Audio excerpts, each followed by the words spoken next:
Advocate Baladev Sachidanandan ഈ ആശാ വർക്കറായ അനന്തകുമാരി പറയുന്നത് നമുക്ക് പൂർണ്ണമായിട്ടും അത് മുഖവിലേക്ക് എടുക്കണം. കാരണം അവർ കള്ളം പറയില്ല എന്ന് നമുക്ക് ഉറപ്പുണ്ട്.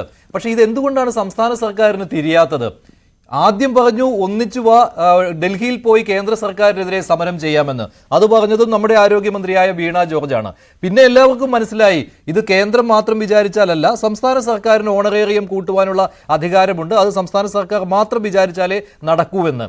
ശരിയാണ്, ഇൻസെന്റീവ് കൂട്ടുന്ന കാര്യത്തിൽ കേന്ദ്രത്തിന് നിലപാടെടുക്കാം, പക്ഷെ അത് രാജ്യവ്യാപകമായി കൂട്ടേണ്ടിയും വരും. ഇവർ രണ്ടുപേർക്കെതിരെയും സമരം നടത്തുന്നുണ്ട്. അഡ്വക്കേറ്റ് ബലദേവ് സച്ചിദാനന്ദൻ, ഇവിടെ അനന്തകുമാരി പറഞ്ഞത് ശ്രദ്ധിച്ചുവല്ലോ.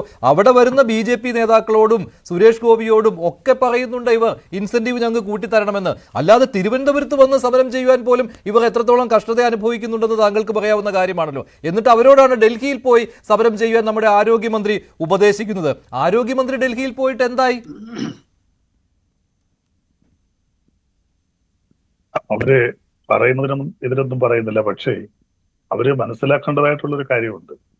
കാര്യം ഇത് ഇന്ത്യയിലുള്ള 28 സംസ്ഥാനങ്ങളിൽ സിക്കിമും ആന്ധ്രാപ്രദേശും ഒഴിച്ച് ബാക്കി എല്ലാ സംസ്ഥാനങ്ങളെക്കാൾ കൂടുതലായിട്ട് തുക നൽകുന്ന ഒരു സംസ്ഥാനം കേരളമാണ്. ഇടതുപക്ഷ മുന്നണി അധികാരത്തിൽ വരുമ്പോൾ അവർക്കുണ്ടായിരുന്ന 1000 രൂപയായിരുന്നു ഓണർ 2016. അത് 2024 ആയപ്പോൾ 8 വർഷം കൊണ്ട് അത് 7000 രൂപയായിട്ട് ഉയർന്നു. പിന്നെ കേന്ദ്രം നൽകുന്നത് മൊത്തം ഇൻസെന്റീവിന്റെ 60%, 40%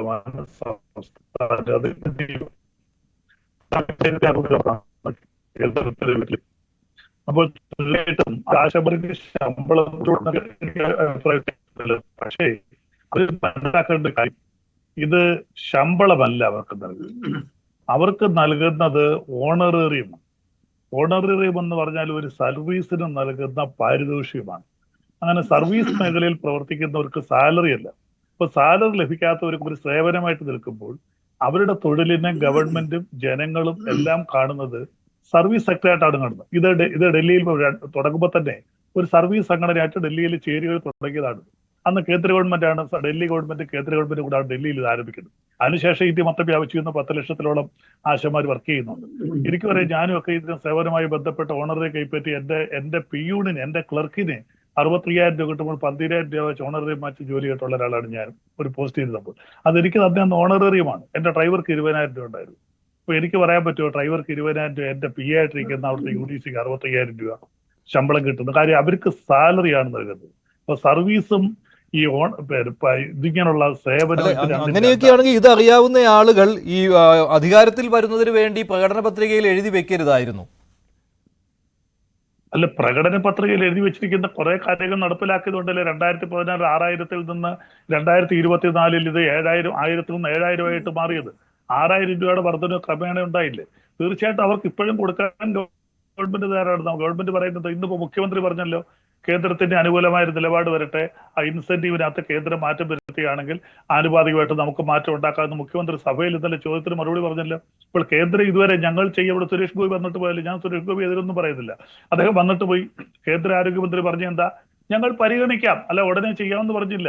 സംസ്ഥാന ഗവൺമെന്റിന്റെ നിലപാട് അത് തന്നെയാണ്. അവർക്ക് എന്തൊക്കെ പരാതി ഉണ്ടോ ആ പരാതികൾ പരിഹരിക്കാം. പക്ഷേ ഇവിടെ ഗവൺമെന്റ് ഉദ്യോഗസ്ഥര് 8 ലക്ഷം പേര് ഉദ്യോഗസ്ഥരെ പെൻഷൻ കാർഡുണ്ട്. അവർക്ക് നിങ്ങൾക്കറിയാമല്ലോ, ഏതാണ്ട് നല്ലൊരു ശതമാനം 10,000 കണക്കിന് അവർക്ക് DA കുടിശ്ശിയുണ്ട്. അവർക്കത് കൊടുക്കാൻ പറ്റുന്നില്ല. കേരളത്തിന്റെ സാമ്പത്തികമായ ബുദ്ധിമുട്ടാണ് അതിന്. അതിനിടയ്ക്ക് അടുത്ത ധൂർത്തും കൂടി വരുന്നുണ്ട് കേട്ടോ. സർക്കാരിന്റെ 4ാം വാർഷിക ആഘോഷങ്ങൾ എന്ന ധൂർത്തും വരുന്നുണ്ട്. ഇതൊക്കെ ഏത് സമയം ഇതൊക്കെ ചെയ്യുന്നതിന് വേണ്ടി ഒരു ഔചിത്യമില്ലേ അഡ്വക്കേറ്റ് ബലദേവ് സച്ചിദാനന്ദൻ? ആശമാർ 40 ദിവസമായി സമരരംഗത്താണ്. അവർക്ക് കൊടുക്കാൻ കാശില്ല, സാമ്പത്തിക പരാധീനത പറയുകയാണ്. അപ്പോഴാണ് കേരള സർക്കാരിന്റെ അടുത്ത ധൂർത്ത് വരുന്നത്. പഴയ നവകേരള സദസ്സ് പോലെ അടുത്തത് വരികയാണ്. ആനയിച്ചുകൊണ്ട് പോവുകയാണ് ഓരോ സ്ഥലത്തേക്കും സർക്കാരിന്റെ നേട്ടങ്ങൾ അവതരിപ്പിക്കുന്നതിന് വേണ്ടി. ശ്രീ MK ഹരിദാസ്,